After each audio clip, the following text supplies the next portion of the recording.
Bapak-bapak, ibu-ibu, salam Pancasila. Bapak-bapak, ibu-ibu yang melihat video saya ini, jangan lupa subscribe, like, dan di-share. Sifatnya gratis.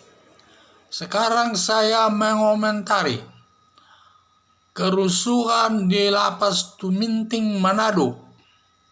Jadi ini kami melihatnya dari Metro TV. Tanggal 10 April 2020 dan berkali-kali ditayangkan. Jadi di sini ada keributan. Di dalam rutan itu ada keributan. Keributan itu berawal dari narapidana narkoba. Narapidana narkoba itu dan juga sampai ada kebakaran di dalam rutan itu saya lihat. Tetapi tidak terlalu diperlihatkan ya. Tetapi ada yang kebakaran dan sebagainya. Penyebabnya adalah narapidana narkoba ini tidak diberikan sebagai pidana bersyarat.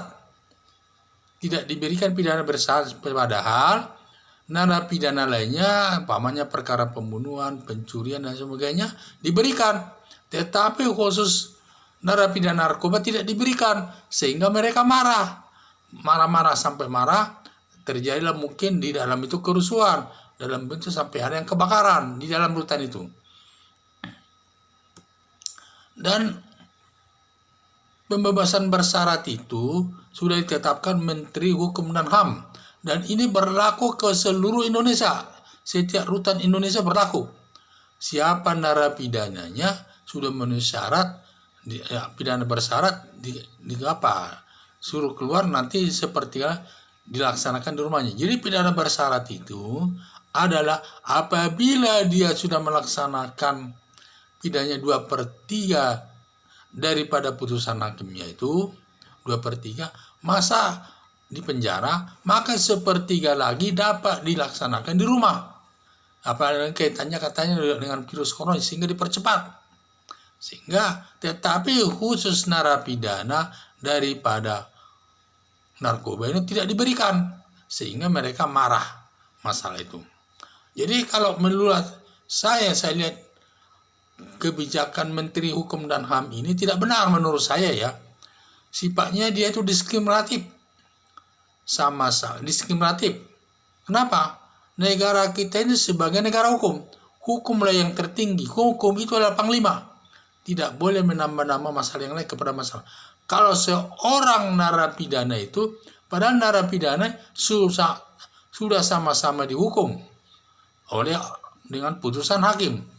Karena semua narapidana kan melanggar aturan hukum, undang-undang, sehingga mereka sudah dihukum dan juga sudah diputuskan oleh hakim. Berarti kalau suatu perbuatan pidana apabila sudah diputus hakim, sama kedudukannya dengan narapidana yang lain. Tidak boleh ditambah-tambah. Ini Menteri Hukum dan HAM dia tambah-tambah. Pidana umum boleh dibuat pembebasan bersyarat, tetapi pidana korupsi tidak boleh. Ini sangat bertentangan, ini tidak boleh. Makanya wajar juga narapidana narkoba itu melakukan keributan, karena Menkumhamnya ini menurut saya melanggar hukum. Sebenarnya kalau ada orang-orang tertentu supaya putusan Menteri Hukum dan HAM itu digugat di pengadilan. Karena pengadilan itu, sedangkan putusan hakim saya tidak pernah memberikan hukuman tambahan-tambahan. Kalau sudah diputus hakim, itu saja yang dilaksanakan. Apa isi putusan hakim itu? Tidak boleh tambah-tambah. Ini sama saja nanti hukuman seumur hidup itu. Ini siapa nanti orang diterapkan lagi, dan kurang tepat.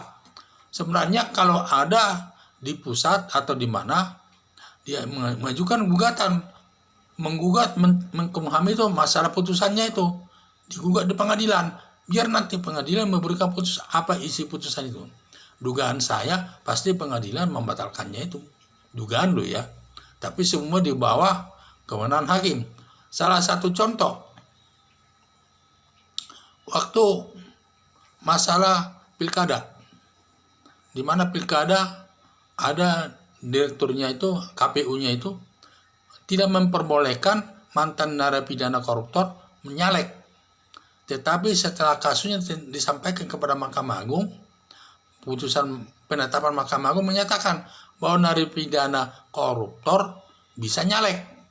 Berarti putusan Mahkamah Agung itu adalah melihat negara itu sebagai negara hukum, dan hukum itu adalah panglima. Putusan hakim itu adalah panglima dan tidak boleh dilanggar lagi, ditambah-tambah lagi masalahnya.